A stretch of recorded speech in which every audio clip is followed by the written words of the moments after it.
Well, hello there. This is Mazzy, and we're doing a very special edition. I always say that they're not one is more special than another, but this one, and I'm going to go into my real McCoy voice or my Pepperidge Farms man voice, depending on your generation, where you're coming from. This is two old men talking about country and bluegrass with Glenn Kellaway from Canada, from Toronto area, I think. Toronto area, yes, born and raised. Well, I'll introduce him. I just did, and he'll tell us a little bit about his channel. And I've been a big country fan since the '70s, and into bluegrass. I've showed a few on my station. I've just found out recently, or how big of a country bluegrass fan Glenn is. He'll talk about that a little bit, and we're picking about 10 artists in the country and bluegrass genre, give or take. We'll see how it goes, and we're just going to share this discussion. I'm wearing my one of my 3 Stetson hats today, because I figured a Stetson, even though this is not a cowboy style hat, this is a Stetson, which is probably one of the most famous of the cowboy hats. So there we go. So without further ado, I'm going to let Glenn kick things off, and we'll see how it goes. Welcome, Glenn. Thank you, Mazzy. Thanks for doing this. This is pretty exciting. Howdy. Should I say that? Is that good? Like Mini Pearl? Whatever you guys say in Canada. Howdy up yonder. Howdy, I can't do, I try to mimic accents from the South in previous videos, and I got totally screwed by it, so. Oh yeah, we don't want to do that. Be careful. Okay. Anyway, yeah, thanks for having me on, Mazzy. I've been doing this on the VC for about, since I think March, I did my first video. I'm, your age, 1 year older. I'll let you have that. And so born and raised on the classic rock stuff, Beatles, Zeppelin, Hendrix, Stones, but along the way I fell in love with bluegrass music, learned to play the banjo, and have always kept my love of bluegrass. So I'm kind of excited to sit here and talk about it and share some stories. Did you play bluegrass? Did you play bluegrass in bands too? I played some bluegrass, a lot of more country rock bands than straight bluegrass bands, like playing Eagles tunes and stuff like that. But yeah, a few bluegrass tunes too. Yeah. Great.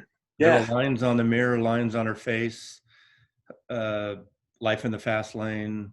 Wrong. That's the wrong kind of Eagles song, probably. Yeah. More like Lion Eyes and Take It Easy and those kind of things. Yeah. The drinking kind of songs, not the cocaine-filled songs, probably. Well, a bit of both. Okay. Yeah. All right. Well, let's see some music. Okay. Am I starting? You are. I'm the home team, so I get last up bat. That's how it's baseball. I got to start with, if I'm talking bluegrass, I got to start with Father of Bluegrass, Mr. Bill Monroe. This is the Bill Monroe anthology. Oh, Mazzy's got Bill Monroe too. I mean, I wasn't going to talk about him, but I just had it just in case. This guy is, he invented a genre of music. I don't know how many people we could name that did that. And back in the 40s, Bill Monroe and the Bluegrass Boys. And but one thing that surprised me, and I didn't know after all these years listening to bluegrass, that the term bluegrass music wasn't associated with this music back in the 40s and 50s. It came about because they were looking for a name for it for festivals. So they started to call them bluegrass festivals, named after his band, the Bluegrass Boys. And was that Kentucky? Was that Kentucky? Yeah. Well, he was in the Appalachian Mountains, right? So I'm not quite sure of my geography there, but yeah. Oh, that's great. Some great pictures. Yeah, so Bill Monroe, I mean, he started a band. Then when he brought Flatt and Scruggs into his band, and then came up with the legendary Bluegrass Boys, it was Bill Monroe and Lester Flatt and Earle Scruggs and Chubby Weiss and Cedric Rainwater on bass, and they just put out some classic songs that I think had an influence not just in country and bluegrass circles, but in rock circles too. I mean, Elvis Presley, his first song was recorded was Blue Moon of Kentucky, or one of the first anyway. I should know that, but I don't. Yeah. So anyway, that was one of Elvis's big inspirations. Well, the whole country and bluegrass thing was influence of obviously R&B and rock and roll, a whole hybrid of that stuff. Rockabilly, especially, as we know. As you and I know, and then obviously in the UK, skiffle music and all that. Yeah. Oh, definitely. exactly. Yeah. Yeah, I'm a So, big Bill Monroe fan too, and I've said it on my channel. My buddy who I worked with, Vernon, who passed last year, really turned me on and got me into the hardcore bluegrass stuff. And I don't know what you're showing, but like I remember him getting me the White Brothers, with young Clarence White, and that whole area mhm. of stuff. So Yeah. yeah. Yeah. That's when things started to, definitely turn a little bit into the new grass type. Well, and I think as we go along here, we're going to talk about, our generation, at least if you're similar the way, I think, we grew up at the same time. I'm on the West Coast of the States and you're in Toronto on the East Coast. But we got turned on to country music, but in different and interesting ways, especially as Beatle fans. I'm going to bring that up in one of my choices a little later. So. Oh, good, because I was going to say there's Beatles Oh, connections. there's always a Beatles connection. We know that.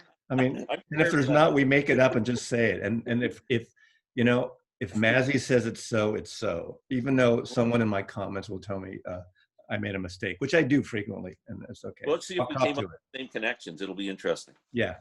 Yeah. Go Okay. ahead. All right. Yes. Well, I'm going to start out who's to me the father of country music, at least for me. Maybe he's not the father, but the most important, and that's Hank Williams. And Hank Williams really started recording in the late 40s, but then did a couple independent things. Got signed with a publishing company, a Cuff Rose, which is Roy Cuff and Rose Publishing Company, and then of course he had a modest hit, and then MGM signed him and picked him up. And first of all, in this particular collection, to me, this is one of the best collections on vinyl you can find. It's a UK comp, 40 Greatest Hits, came out in 1978 from the American All Analog Masters. And you can find this pretty cheap. People just don't see it around a lot, but it's not an expensive record, but it's a great comp and it sounds great considering these recordings. And a lot of people don't know, everyone knows Hank Williams and his songs and been covered by so many people, rock and country rock, and the Blue Ridge Rangers with John Fogerty and the like, and all these other people have covered Hank Williams, a lot of rock and roll people too. But he died at 29 years old, 1953. So, drugs, alcohol, typical musician drug of choice. It's that in airplanes, it seems. But great comp. To me, one of the most important figures in popular music. I mean, not just country music. And I love these songs, and to me, country music is the simple sound of country music is like when rock and roll, rockabilly, and how simple that is. And that's amongst my favorite stuff. Even, artists like the Beatles and all these bands that we know, I think were influenced by him, if not directly, indirectly. So. Yeah, Hank's great. It's funny in across Canada. I don't know if it played in the States at all. There was a play they put together called "The Hank Williams: The Show He Never Gave," and it was supposedly, if he hadn't passed away on his way to that concert on New Year's Eve, in the back of the car. And so they had a guy, his name's Sneezy Waters. He's a Canadian guy who played Hank Williams, and he got up on stage just drunk as a skunk and sat and told stories and played Hank songs. This thing played all over Canada for a couple of years. It was a huge success. I don't know if there was a movie made about it too, if you want to try and look it up. Okay, I'll check that out, because I'm a big fan. I'm a big fan of Yeah. it. Yeah, it was really well done. Very cool. It's nice. It's stripped down. It's not overproduced. It's just really good music. So. Yeah, and the songs are just so solid. I mean, the guy was an incredible songwriter. Okay, Mr. Kellaway. Next. Well, I got to kind of go next step after Bill Monroe. We got to talk Lester and Earle. Lester Flatt and Earle Scruggs. This particular album is called Foggy Mountain Banjo. So this is an instrumental album with all Earls. If any banjo players will love this album. This is kind of the classic Earle Scruggs album. But I mean, Lester Flatt and Earle Scruggs, once they left Bill Monroe, he never spoke to them again. He hated that they started their own band. And it was just bitter after that. They got a little more popular too. Yes, way more popular. Yeah. And then, of course, with our age group, I mean, Beverly Hillbillies. Beverly Hillbillies is definitely the place, and the I didn't pull those. I didn't really pull much bluegrass, and it's great that you are going in a more bluegrass direction. I think I'm going in a more country direction, which obviously it overlaps quite a bit. Yeah. But Beverly Hillbillies, the theme from the Beverly Hillbillies. In fact, I have about 6 or 7 LPs on Columbia of their stuff, and it has obviously the theme of Jed Clampett and what's the big Foggy Mountain Breakdown, which was Foggy Mountain Breakdown because of from Bonnie and Clyde too, the film Yeah, Bonnie and another one. Clyde. Yeah, yeah. Pearl, Pearl, Pearl, won't you marry I have a great. There's also a great album. I think it was 1962. It's them live at Carnegie Hall. Oh, that's a classic album. And it's great because this is a time where you don't think of bluegrass and New York City, really. But that's during the height of the folk craze, and all these college students and people of folk music were really into that roots music, the real root stuff, and they just ate that stuff up. And it's a great live album. I didn't bring that and show those, but any of those Columbia records, mono or stereo, you can get them cheap, at least in the States, and pick them all. I pick every one up I see. Yeah, damn. I sold my vinyl off about 10 years ago. Oh, okay. Thank you for joining us on the vinyl community here. It was great to have Glenn here. I think we're signing off now, since he's showing those digital bits and bytes and content. Yeah, terrible. Yeah. So anyway, me, I'm not snooty. Look at there. Yeah. Now I'm trying to last couple of years build up the collection again, and then now you mentioned Lester and Earle live at Carnegie Hall. I got to get that one. I had and those albums are pretty cheap, and I find they're actually not worn, at least here. I don't know about in Canada. Yeah. You guys treat things differently in Canada, probably better actually. But like you said, Beverly Hillbillies, and then like that was from 62 probably to 66 or something. And then 1967 was Bonnie and Clyde, and then Foggy Mountain Breakdown was all over the radio and all over. Right. And then we got not until 71. Did they do that? Were they the ones that did the Deliverance thing? Was that Eric Weisberg? No, Eric Weisberg. Yeah. Which it's amazing that the Dueling Banjos was a huge hit on the huge. Radio. Yeah. There's always like recycled times. Things kind of go in and out of fashion and stuff. But banjo stuff's great. I mean, you probably are a big fan of Bernie Leadon. Yeah, it's huge. He was one of my inspirations to learn how to play by the way, he was in the Eagles, and he was the one who played the banjo on, was it Midnight Flyer or Midnight Rider, whatever. Midnight Flyer, and almost that whole Desperado album. Their second album is there's so much bluegrass and so much banjo driving that album. It's crazy. It's a great album. Yeah, great record. Cool. All right, you're up, sir. Pardon me? I said you're up, sir. I'm going. I've showed it and I talked a couple of times. There's a lot of overlap in some of the videos I've done, but this is pulling it together in a little different way. I'm a huge, huge fan of cowboy music, which is also, I don't want to say it's a subgenre. I'm not going to say there's like there is psychedelic and cowpunk, and there's so many different things. We're keeping it a little more pure, but I'm a big fan of country swing and jazz fused country music. And people don't think on the surface country music and jazz ever went together, but of course it did. And of course it did mostly with this guy, Bob Wills. Bob Wills and the Texas Playboys with Tommy Duncan. And if you've ever heard these country swing songs of country jazz emulated in the 70s by a group called Asleep at the Wheel, they kind of modernized it and took it into the rock swing crossover period on Columbia Records. But Bob Wills and Tommy Duncan, and if you've heard these records, you've heard the famous swing and violin and jazzy music, and the voice, the vocal going if you don't know what I'm talking about, screw it, I'm sorry. But this is a great comp.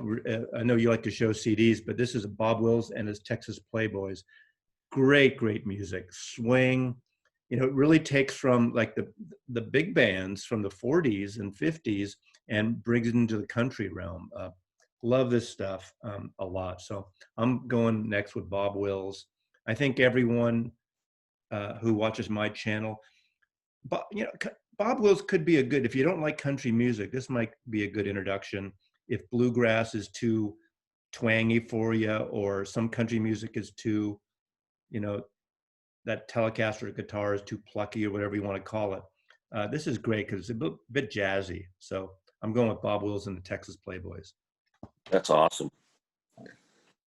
Okay, let's go with probably the most important record that turned probably rock audiences onto country and bluegrass music. Will the Circle Be Unbroken, the Nitty Gritty Dirt Band. This album is, what can you say? It's essential. That was going to be my last choice, but I'll bring it out now. Was it?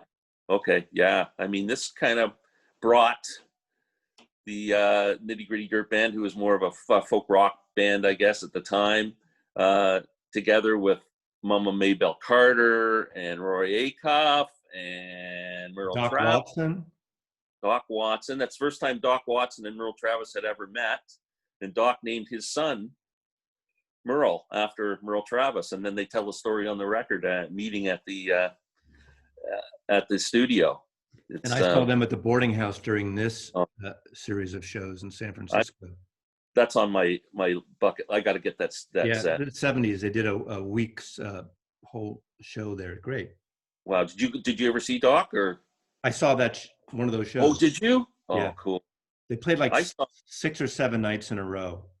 Wow. Small club in San Francisco, famous club at the time. Yeah, This is great, right? Yeah, it's incredible.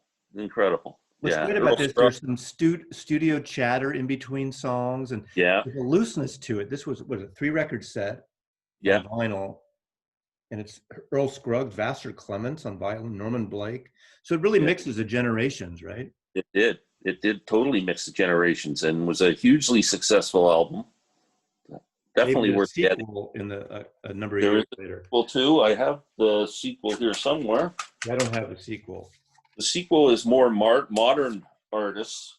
This is Will the Circle Be Unbroken, Volume 2, and it's got people on it like Ricky Skaggs and Roseanne Cash, the Carter Family, Bruce Hornsby, people like that. It's a more up-to-date version of the first one, but still a really skipped that one. I never got that one. Yeah, it's actually a pretty good record. So yeah, love that. Will the Circle That's an important record, and that did get where did that come out in 74 or something, give or take? Somewhere around there. Yeah. You know, it gave our age another impetus to go and to check out the real country people, the real deal. It's kind of like, you know, Wayne Shorter playing on a Joni Mitchell record, and someone goes and check, or you know, who's this guy, or Herbie Hancock, and they go check out some jazz stuff. Yeah, exactly. What rock guy would have been listening to Roy? Nitty Gritty had a couple of hits. They had, I think their biggest hit was a cover of Mr. Bojangles, the Jerry Jeff Walker song. So that's great. I'm going early again too, and there's a great series of videos that one of our fellow vinyl community members, Elliot Cruz, has done on brothers and harmonies and vocals. And I can't do country music without talking about the Louvin brothers, that mix sort of country, a little bit of bluegrass, but you know, the Louvin brothers were pretty great. Now this is a reissue, but what a great cover this is. Satan is Real. These sort of country religious songs. And I got into these guys, and I'm going to talk about him a little later when I do a little grouping. I got into these guys because of the Byrds and Graham Parsons. On Sweetheart of the Rodeo, they do 1 or 2 Louvin Brothers songs. You know, I like the Christian life. There's that mix of religious harmonies and country music, and just a beautiful, beautiful record. Their records I don't see them around a lot. And this is Light in the Attic, who did a great reissue. I think this is still available.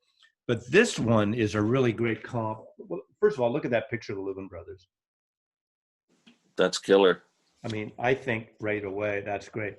What this is a comp that's curated by, quote, newer country and Americana artists. They're all original versions. So there are the original Louvin brothers versions, but they were chosen by Mark Lanigan, Graham Nash, Beck, Emmylou Harris, Will Oldham, Lucinda Williams, Chris Christopherson, Chris Hillman, Devanda Banhart, Zoe Deschanel, and Dolly Parton and M. Ward pick the songs to be on the comp. And again, it's another Light in the Attic issue. Really great record. If you want sort of a in a way a hits comp, but a little more deeper cuts, this is one to get. I don't know if it's in print or not, but I highly recommend this for Leuven Brothers. Just great music, beautiful music, great brotherly harmonies.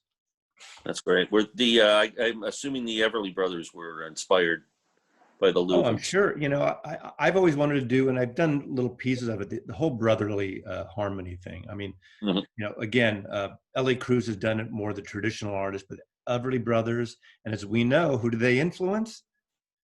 The Beatles. The Beatles, right? Those harmonies, you know. So I'm sure. I mean, you can't not, especially in those days, everything wasn't as disjointed, even though there were, you know, secular radio, Christian radio, rock, some R&B stuff. It was segregated. There weren't all these hundreds of subgenres like Hannah the Omaha introvert will say, you know, psycho, this, shoegaze with a little side of biscuit or whatever you want to call it. Which is funny. I enjoy that, but I like making fun of, not Hannah, don't worry, Hannah, but I make fun of all these subgenres that at one point, like, just give me the friggin' psychedelic music. Yeah. Okay. So, okay. Okay. So we mentioned, you mentioned the Byrds, and we talked a bit about Clarence White.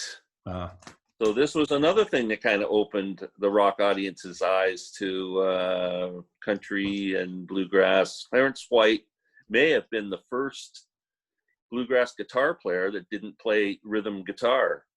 Most before that, all bluegrass bands, there was no lead guitar. It was all just straight rhythm, and the fiddle and the mandolin and the banjos took the lead. That's him on the front, top right. Yeah, of the photograph. the front. And this is an awesome record, Untitled. His guitar playing on Chestnut Mare. If you want to headphone that and listen to the acoustic guitar playing, that you almost miss when you're just listening to the song as a song.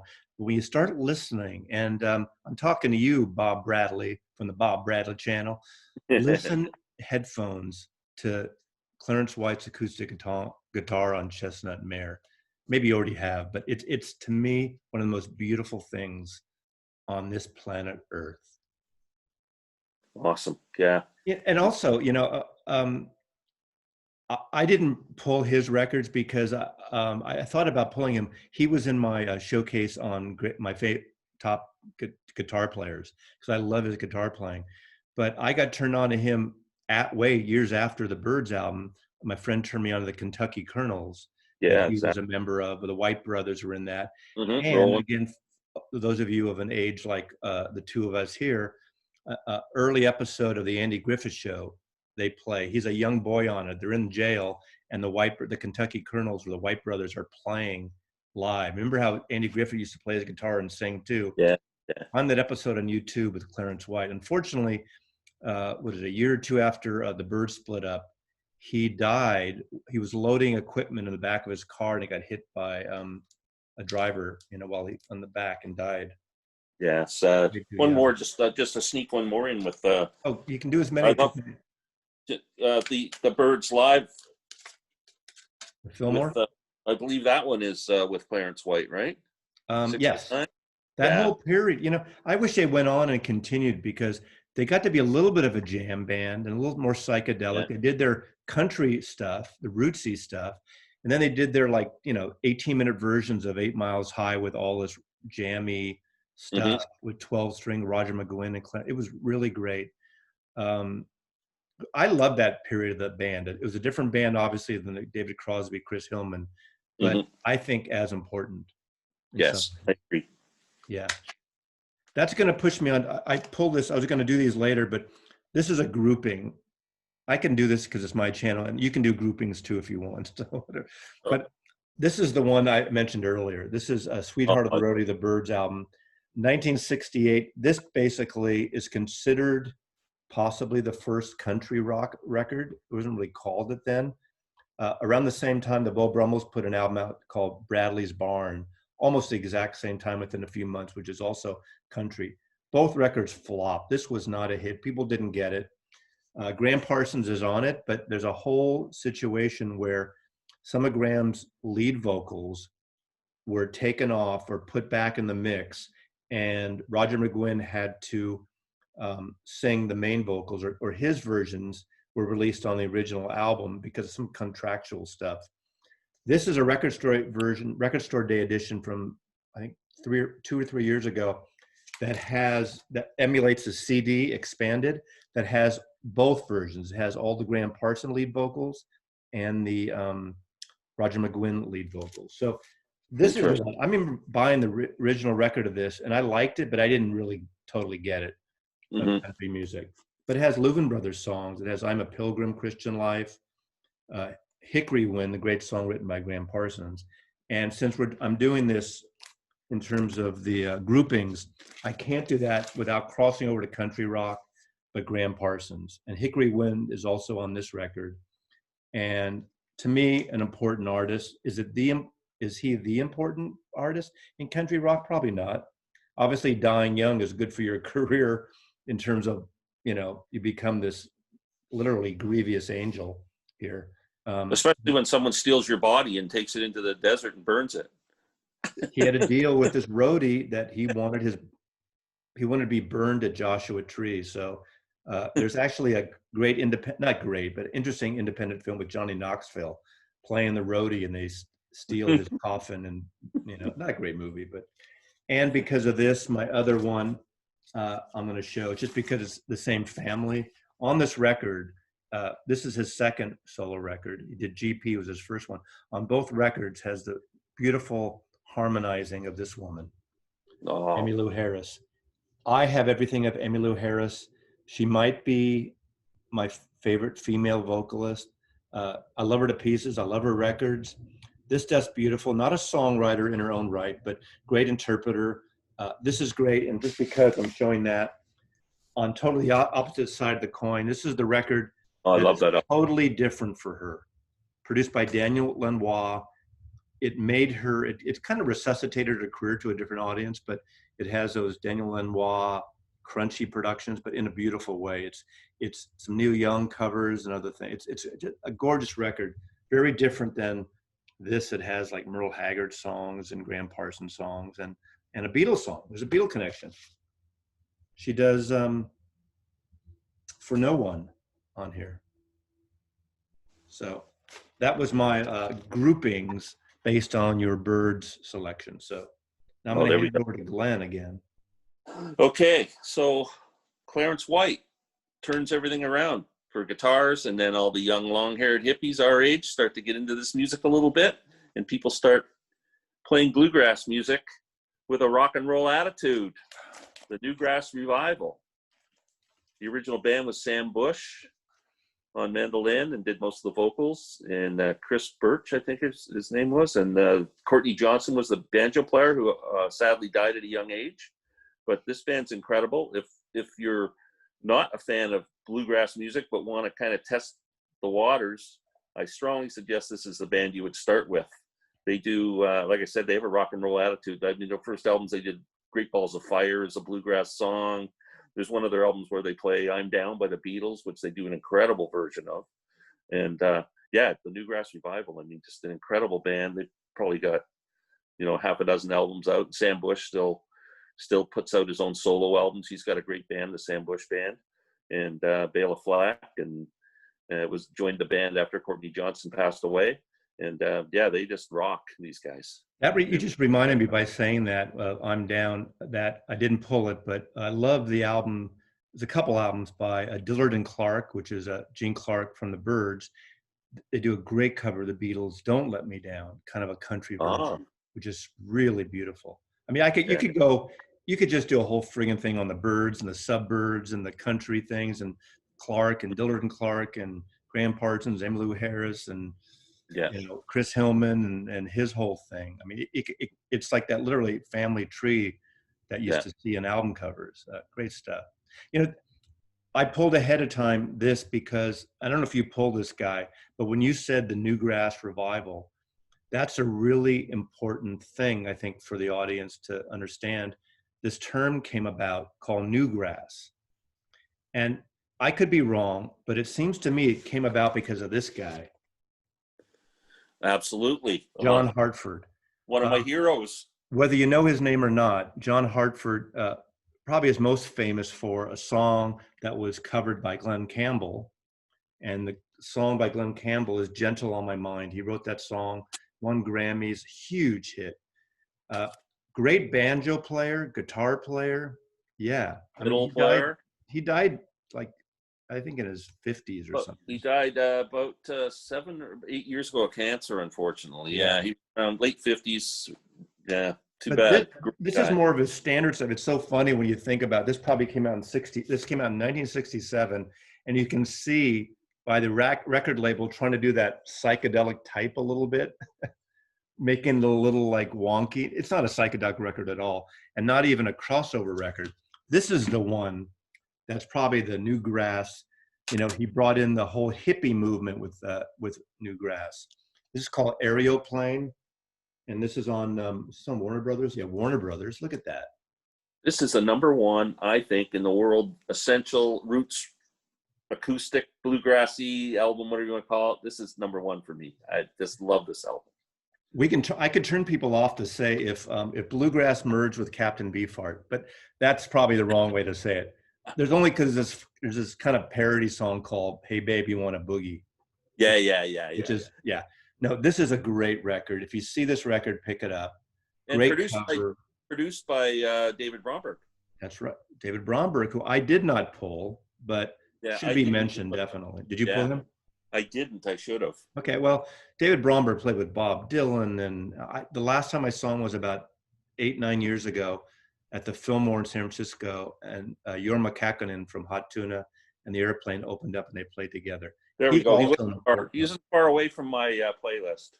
Yeah. There's his third album, Wanted Dead or Alive. And he toured a lot with Jerry Jeff Walker. There's all these there's a great version on one of his early albums of Mr. Bojangle, with a whole long story intro how Jerry Jeff wrote the song. And Glenn, do you know what the Beatle connection is with him? With David Bromberg, yeah, he wrote The Hold Up with George Harrison. Yeah, opening song on his first solo album. And George plays on it too, right? Because there's a slide guitar that sounds an awful lot like George. If it isn't him, is that the one that's L'Angelo Misterioso? No, that's a different name. Harry Georgeson. Yeah, he's definitely on that track. So there's always a Beatle connection. But can I tell a story about John Hartford? So I saw John Hartford and the and Earle Scruggs in the review, Earle Scruggs review, in around 1976-77 at a venue in Toronto called Ontario Place Forum. It was a stage that was in the round. It revolved. Then all the seats were around. There was about 20 rows of seats. John Hartford opens up, and there's hardly anybody in the crowd yet. And I'm there because I'm a big fan. And he's playing a fiddle, and he's got a little pack on his thing so he can walk around. He's wireless. So he hops over the stage of the railing, and he walks up the stairs of the forum, and he walks out, and there's a big hill surrounding him for overflow crowd. And he starts walking around the hill, and the sun's just kind of setting down. And I got my camera with me, so I jump over and I follow him around. And I take pictures, and I took a picture, Joe, and I got it developed. I don't know if I'm going to be able to show it. Let me see if I can get it in here. So yeah. I took that picture. Then 20 years ago, or 20 years after, in the mid-90s, John Hartford was doing a free show down at the Harbourfront in Toronto. And I took my poster rolled up down there, hoping I'd get a chance to meet him.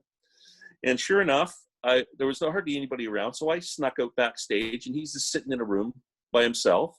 I introduced myself, and I told him, I said, John, I took this picture of you, and I wanted to show it to you. And he saw it, and he freaking loved it. He just thought it was the greatest thing. He calls his manager over, and he's going, look at this picture. It's great. And John is a master of calligraphy, or was. So he signed it to Glenn, John Hartford, in calligraphy. So this is kind of one of my prized possessions because he's one of my heroes. So great story, great record. That's a beautiful photograph. Yeah, thank you. Yeah, it turned out great. Yeah, just fluky. I love it. I'm a big fan of his. So yeah, me too. Okay, so was that your turn or mine? Yeah, it's your turn now. Okay, I'm moving into kind of the more modern guys because I don't know how many more we're going to show here, but so here's one that might interest you, Mazzy. Tim O'Brien. Do you know Tim O'Brien, mandolin player, guitar player? I need to have a big horn if I get stumped. I don't think I know Tim O'Brien. Red on Blonde. You got to get this album. This is Tim O'Brien doing Bob Dylan songs. Bluegrass sounds too Irish for me. No, it's yeah. Well, he's an Irishman for sure, but he's a great bluegrass musician. And this album's fantastic. It's mostly just guitar and him singing. He's got a great voice. He does Subterranean Homesick Blues on here, and he does Tombstone Blues. Senor, they do a great version of Senor off of. Yeah. Me too. Farewell Angelina, The Wicked Messenger, Father of Night, Subterranean Homesick Blues, Masters of War, Everything is Broken, Maggie's Farm, Forever Young, Lay Down Your Weary Tune. It's a fantastic album. I highly recommend. Tim O'Brien. If he's Irish, shouldn't it be Green on Blonde? Probably, but he's got red hair, so I think that was the big play. It could be blonde redhead. Yeah, could be. But he was in it. He had a bluegrass band too, and I can't remember what they were called. They were pretty successful. But he does his own solo stuff now. This album's probably about 20 years old, but it's a great record. Don't know. Never heard of him in my entire life. Thank you for the introduction. Okay, I'm going back to the Beatle days. You know, the Beatles, especially Ringo, loved country music. You could say the same of the Stones. I put a comp together once of all these Stones songs, like Country Honk and got to Sweet Virginia, all these Stones songs. I made a country tape once, or a CD, but for the Stones. But Ringo really liked, you know, obviously rockabilly, and he did Honey Don't. And he did, which is more rockabilly, Carl Perkins, and he did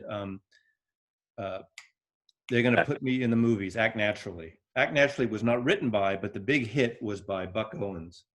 Buck Owens and the Buckaroos. So I need to add Buck Owens here. And I kind of started listening a little bit of Buck Owens after the Beatles. And remember, the Beatles this time, they also wrote one of their songs that they wrote, I Don't Want to Spoil the Party, is so country. It's such a great country song. I mean, we didn't call it country. We didn't know. And then you get into Rubber Soul and very acousticy, folky country stuff. So they're very influenced by this stuff. Buck Owens sort of was the originator of what became known as the Bakersfield sound, which was out of California, the Valley in California. It's kind of the area that Lionel Richie lives in, I believe. But this area became sort of the West Coast, like of Nashville, where that kind of stuff was. I never really got into the whole Nashville thing. In fact, you know, in the last 20 years, there are definite exceptions, and Nashville is so important.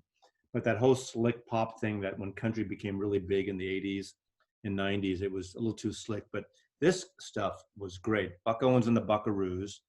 Late 80s, actually, Ringo did a duet with him of Act Naturally. There's a recording of the two of them doing it together. But Buck Owens and the Buckaroos, part of that whole sound of Bakersfield. A lot of you of a certain age will remember he was kind of one of the main guys on Hee Haw.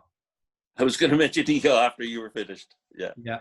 Wasn't my cup of tea, but you know, him and what's the guitar player? Roy Clark. Roy Clark. Fantastic guitar player. I mean, you can't doubt that. It was kind of like the Hayseed version of Laugh-In. Yeah, it was like a cheesy country thing. And it was huge, and it really kind of gave a kick in the ass to country music beyond that area. Grandpa Jones.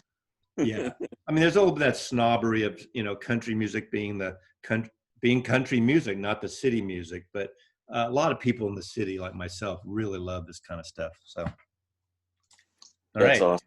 Hee-haw. We have to mention the amazing Alison Krauss, Union Station. This is Alison Krauss and Union Station live. Incredible record. This is actually the SACD, which is long out of print and going for a fortune because it's considered one of the greatest sounding SACDs ever made. And it does sound great. You don't have a surround setup, do you? No, I don't have surround. I just 2-channel. Yeah, but yeah, Alison Krauss and Union Station, great band. Dan Kaminsky, who was the mandolin player in that band, was the voice from Oh Brother, which is another great soundtrack and movie that really put this kind of music on the map. That was also a game changer when that came out, and T-Bone Burnett produced that soundtrack. Yeah. It's incredible. Yeah, it was a huge hit. I mean, it was huge. Is it Charlie Louvin that's on that? Maybe. I think so. Yeah. He does Old God. Oh. Yeah. Yeah. Oh no, Ralph Stanley. I'm sorry, Stanley Brothers. God, I didn't mean to compete with my brothers or confuse my brothers.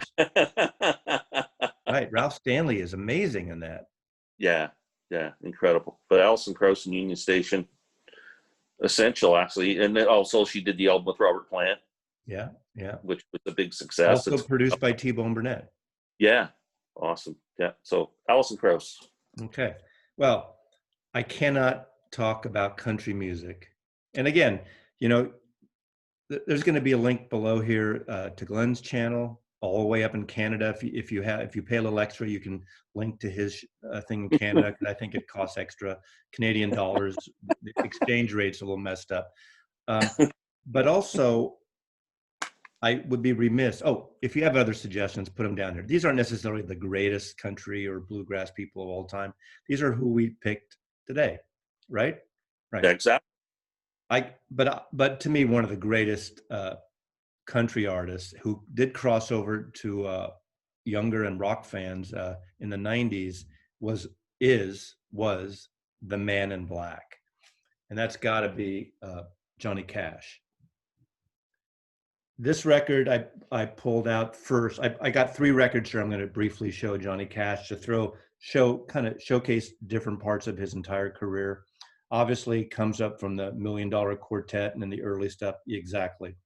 But the song here, written by June Carter, one of the great songs of all time, Ring of Fire. I fell into a burning ring of fire, fell down, down, down, flames they got higher, and burn, burn, burn. To me, one of the great songs, not forget just country, one of the great singles of all time. And of course, his stuff with June Carter, like Jackson and stuff. But this is a great record. Of course, one that really crossed over hugely to other audiences is Johnny Cash live at San Quentin with a Boy Named Sue, a song written by Shel Silverstein, kind of a funny parody song, but became this huge, huge hit. And I think on this record and the original single, it's bleeped out when it finally came out on CD, because I think he says that the fucking Boy Named Sue or the shitty whatever he says some swear thing, and it's actually bleeped on the single. But great record, San Quentin, Marin County, California, across from San Francisco. And then lastly, I have to show this because the big revival of Johnny Cash was provided by Rick Rubin, who recorded him, who had done rap records and some heavy metal stuff and Beastie Boys. And this is an incredible record and really stripped Johnny down and introduced him to a whole new audience who loved him, because Nashville didn't know what the fuck to do with him. And this is a great record. You gotta love American recording records are great. Okay. Amazing. Mr. Cash, one of the greatest. Right. Okay, now here's an artist. I wished I would have pulled his first album because it's my favorite country album of all time. Steve Earle, Guitar Town. How did I not pull it? But I pulled the Bluegrass one that he did with Del McQuarrie Band. This is a great album too, called The Mountain. That's a terrific album. Great bluegrass album. Steve Earle's amazing. I don't know if you're a fan at all, but I am not the last album. Is it the one before or 2 before? I saw him do an in-store here in Seattle, and I have a picture of him and me, and I got his record signed. Cool. It's the one before that. The cover is similar. I forgot the name of it. Yeah, a lot of his covers in the last few years have been similar style. Kind of montagey, yeah. He has a great album out too. That's tribute to Townes Van Zandt too. I don't know if you've heard that one. It's fantastic. I haven't heard it. And it's one of those. It's on my list, but I just never get it. It's really good, right? Yeah, it's really good. If you get it on CD, there's the deluxe edition. So he does the album with the band, and then he does it solo with just acoustic guitar. I love to hear the solo versions. Oh, it's amazing. Yeah, and his son, who just passed away, right? Is he on it too? But he does one of the songs on it too with Steve. Yeah. Wow. Yeah. So, but the great Steve Earle. Okay, my next artist this is a good example why, there used to be a whole thing on the news and radio is like, support these people, hire the ex-con. This is an ex-con who became a huge country superstar. There's been a few, but Merle Haggard. Merle Haggard. I friggin' love Merle Haggard. Again, the Bakersfield sound. Born in California. I didn't pull the one that I do have, his biggest hit, which was Okie from a Stokey. Back and forth questioning it. Was that supposed to be a parody, or did he really believe that? Because years later, he had long hair, was smoking pot all the time, and got hooking up with Willie and Waylon, those guys a little bit. But this record, Swingin' Doors, and has The Bottle Let Me Down, a song that I first heard recorded by Emmylou Harris, and I went back and got these records in the 70s on Capitol Records. Love Merle Haggard and the Strangers, and I should know the name of his guitar player. I'm embarrassed to say I don't, who had one of the greatest Telecaster sounds in country music. I really love that kind of of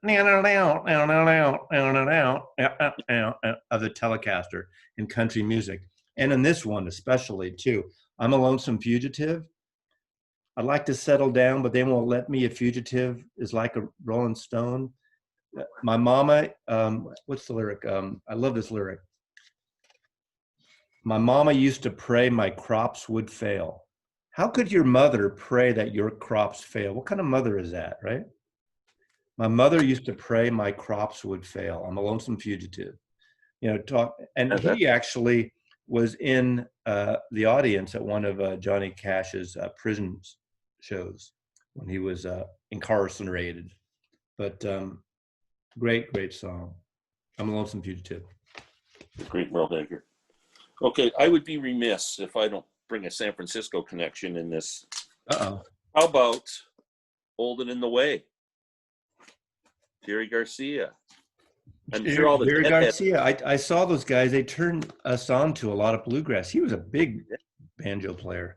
Yeah, that's the way Jerry started out, folky and bluegrass, before he became a member of the Grateful Dead and started all that stuff up. But he was an acoustic player and a banjo player, and a pretty damn good one too. He was giving guitar lessons in Menlo Park, California. Because he was missing one of his picking fingers, and he had to use the odd finger, which would have been really crazy to try and do, but he did it pretty well. And this is an album that turned a ton of people onto acoustic string music, if you want to say.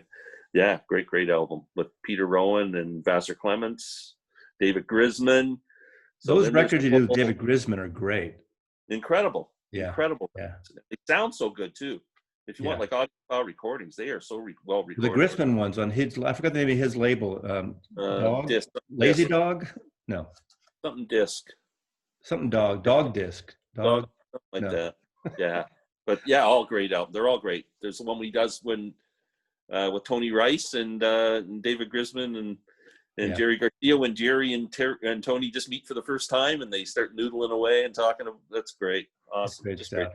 Yeah. Occasionally when I used to see the Dead and New Riders of Purple Sage, there'd be acoustic sets, and he'd do that kind of stuff a lot at Winterland and Family Dog and those places in San Francisco. And he used to play, even when the Dead weren't playing, which they were a lot, obviously, but they weren't touring, he'd show up and do these smaller groups with Old and in the Way and the New Riders and in Berkeley, California. And that's why I always say it was a great place to be at that time.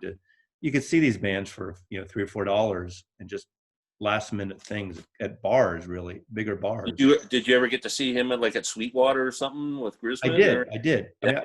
The Sweetwater moved since, but in Mill Valley there, that used to be one of the great I saw Ry Cooder there.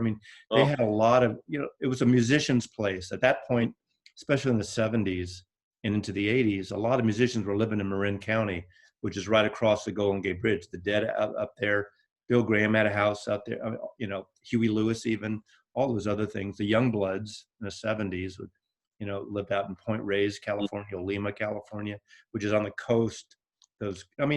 It was just a great thing. And they would just, show up and jam. Even later, people like Sammy Hagar or whatever would come and play. Dan Hicks, who I'm a fan of, all that stuff. Again, right place, right time, at least for me personally. Yeah. Oh, it would have been incredible. What about, I'm assuming you've seen the movie Grateful Dog with Grisman and... I never have.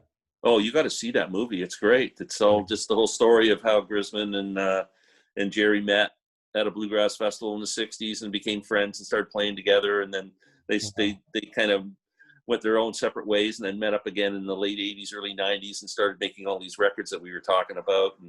And it's a great story. And they show them playing at Sweetwater on there, and they show them recording a bunch of songs and stuff. It's a great movie. Grateful Dog. You got I think Bobby Weir is a partner now in Sweetwater, the new Sweetwater, because they had to Oh, move about 7, 8 years ago. They moved to a nicer place. It was a funky bar, but a great vibe to it.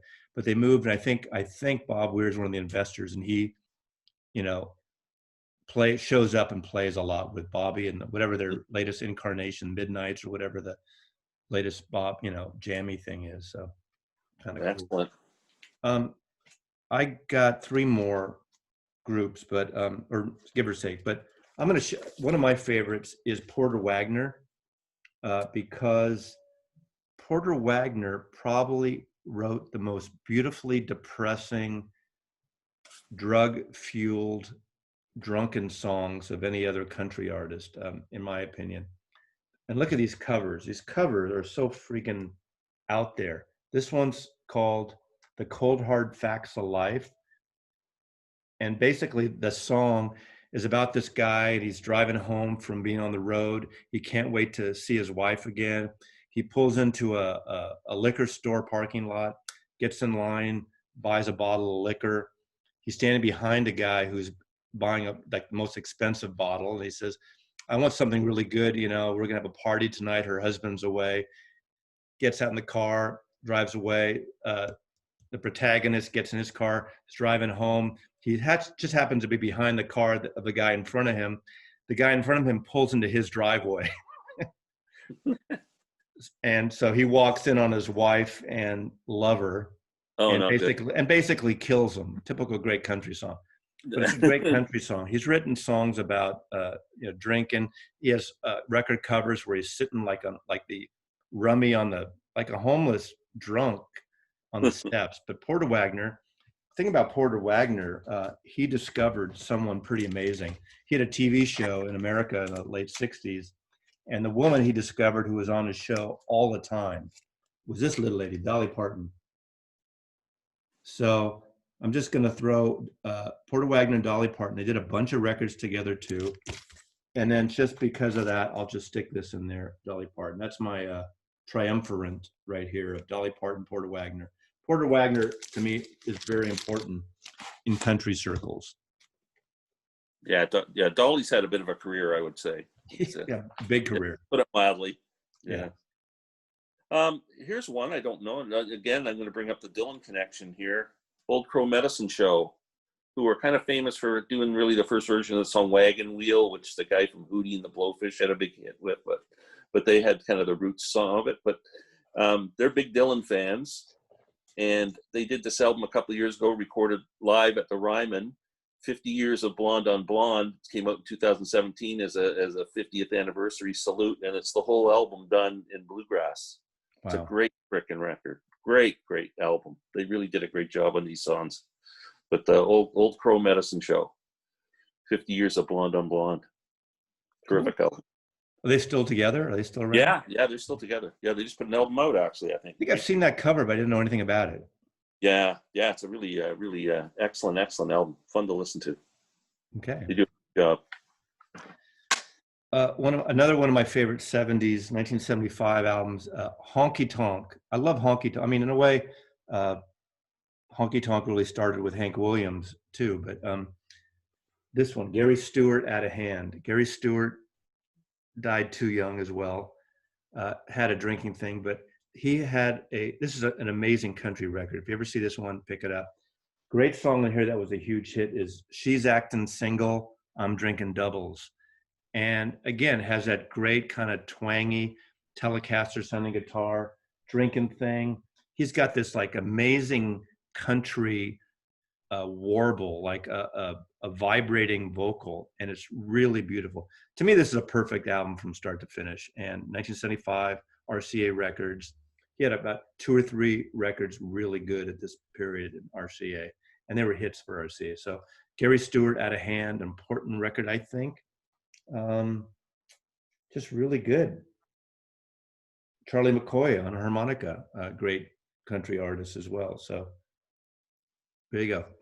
Tell me something about Gary Stewart. I've just finished reading a couple of books by a guy named Richie Uttenberger. One's called Turn, Turn, Turn. The other one's 8 Miles High. He lived a block from me in San Francisco, right by Golden Gate Park. He's written a lot of rock books.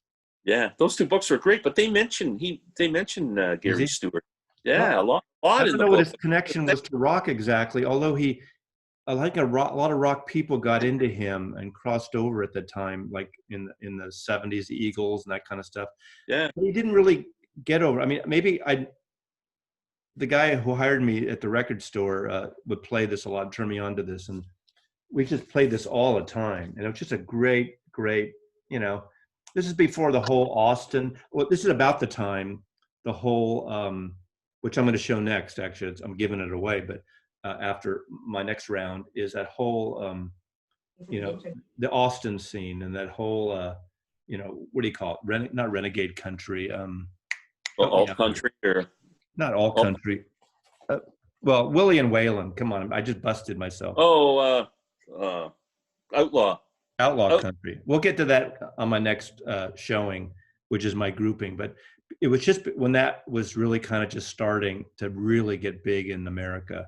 That became the whole anti-Nashville thing was happening. All that slickness, that, you know, big hair of the which I'm not going to show, but I'm going to show is all the Tammy Wynettes and the Loretta Lynn's. And the big hair albums. Kitty Wells. I need to show more women, but I'm not going to do features on these. But, you know, there was that whole period. I'm kind of sensitive about big hair, so I don't. Yeah. I think someone got pissed off that my video yesterday I was bald in it. Like, I wanted to look like Brian Eno or Tony Levin, you know. So, but anyway, go to your next thing, and then I'll come back to my final one. So, a recent album. If anybody's familiar with these people, the Watkins Family Hour. Now, this is Sarah and Sean Watkins. They're from California. Sarah plays fiddle and sings, and Sean is an amazing guitar player and sings. They used to be in a band called Nickel Creek with Chris Stiley. I don't know if you're familiar with Nickel Creek. I've heard of Nickel Creek. Yeah. As long as you're not talking about Nickelback, I'm okay. Yeah, no, they weren't Nickelback, but and they toured with Jackson Browne and his backup band for a while. And actually, Sarah's last solo album, she had Jackson Browne and Fiona Apple as guest performers on it. So she's pretty well respected. This is an incredible album. It's called Brother Sister. Too bad you couldn't find a copy that wasn't written on. Yeah, I ordered this from them. They signed it. It's an amazing album. I can't get it off the stereo. I've had it for about 3 months. It just came out recently. An excellent record. Sarah and Sean Watkins. Do you have any more? About 10 more. Okay. Do you? You want me a couple more? Well, do a couple more. I only have one more batch, so why don't you do another batch now? Here's just I'll just show some quirky ones. Keller Williams. I don't know if you've ever heard of Keller Williams. He's a quirky acoustic guitar player, writes wacky songs. But this is a bluegrass album he does. This is called Grass.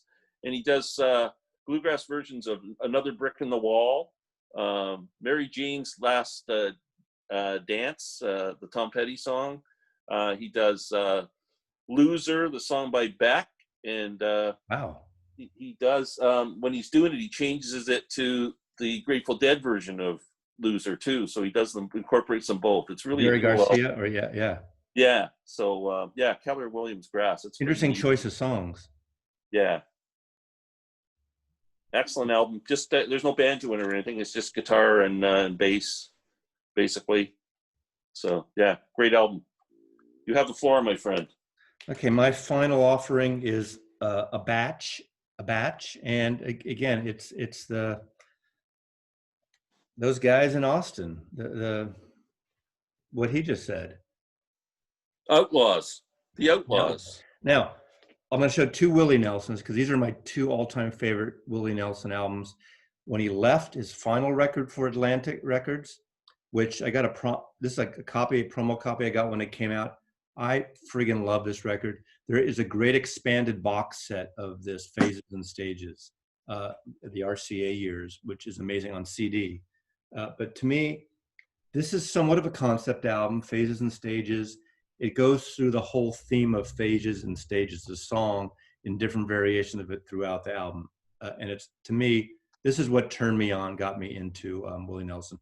Of course, if you don't know, before he was even doing became famous on his own, he penned the song Crazy that Patsy Cline had a huge hit with. Who crosses over in Patsy Cline, more country and pop, but incredible record. And of course, to me, the other record that's probably his perfect album is Redheaded Stranger. I think this was the debut on Columbia, 1975. A gorgeous record. I mean, to me, Willie Nelson is sort of the Stephen King of country artists. I think he puts out a record every 3 weeks, like, and for a while he had to, because I think it was the 80s when he had that huge thing with the IRS. He owed him like tax burden going on. So he put out records just to pay the tax.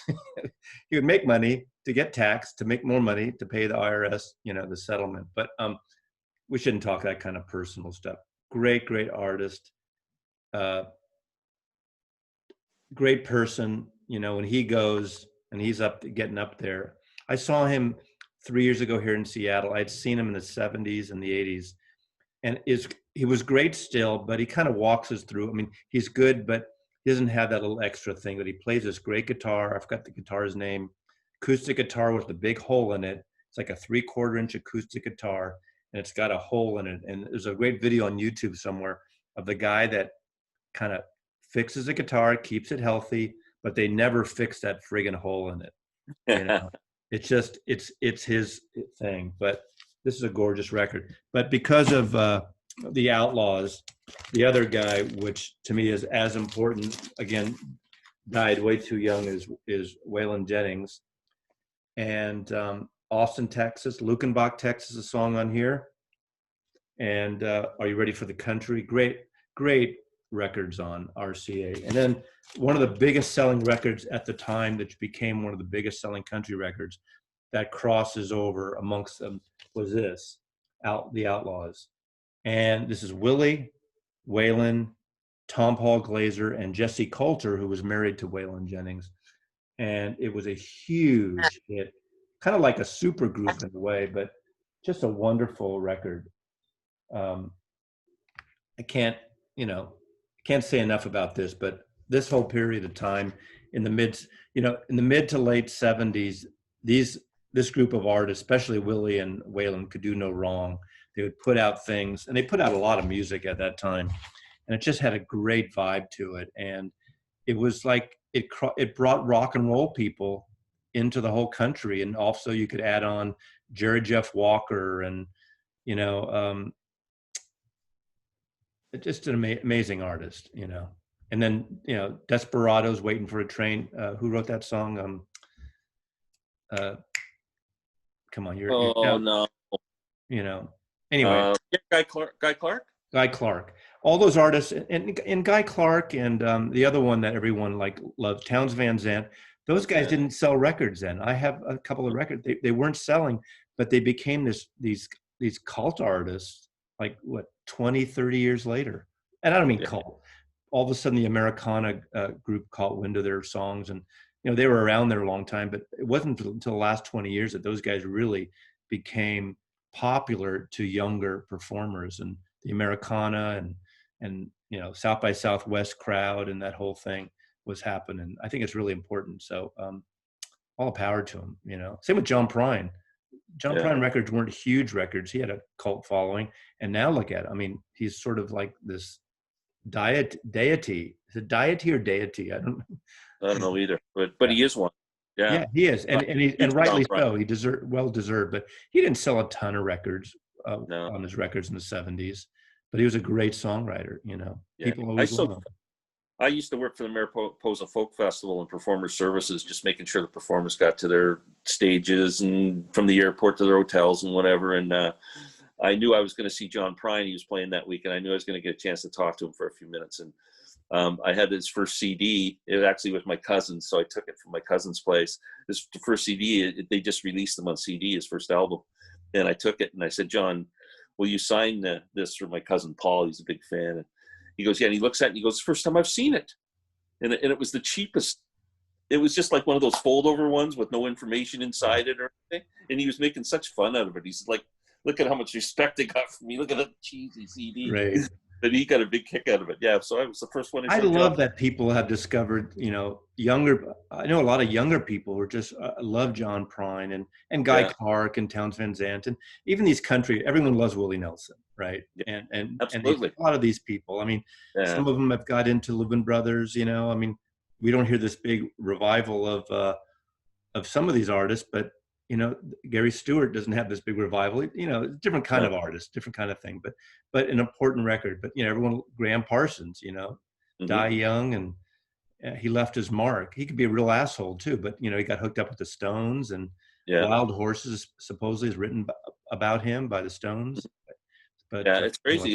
There's a lot of these artists, they just transcend genres, right? yeah, There's not yeah, many, but there's a few important ones that do, and yeah. it's great. I mean, Yeah, what I love doing about these videos and on my channel, there's so much great music, and I'm not just doing one genre for my taste. I'll do some psychedelic, weird kind of beat stuff, and I don't do everything, but I like talking about this music, and it means a lot to mhm, me. And I love yeah, I mean, like we talked about Beck a little bit, the guy mhm, covering Loser. He's done a couple country type records or yeah, country-ish type things. And he talk about, genre bending artists out of the last 25 years with Beck. yeah, hmm I mean, I was joking a little bit, but I was talking about the album he did, Midnight Vultures. I think it was shown on a Instagram thing by Tales from the Crate, and I say that album, Midnight Vultures, is the best Prince album Prince never made.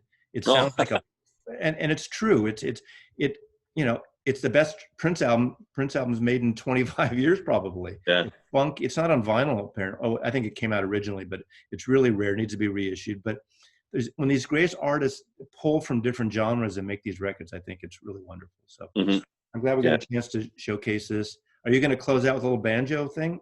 Did you get your I don't have it in the room with me or anything, but God, you're so ill prepared. You people in Canada I just am. fly around, you know. Yeah, next time, I Okay, promise. we'll do it Yeah, again. We'll do something else. So yeah. thank you, Glenn, and I'll put a link below. And what are you going to say to me? Glenn loves you. Mazzy loves you. Take Take care. care.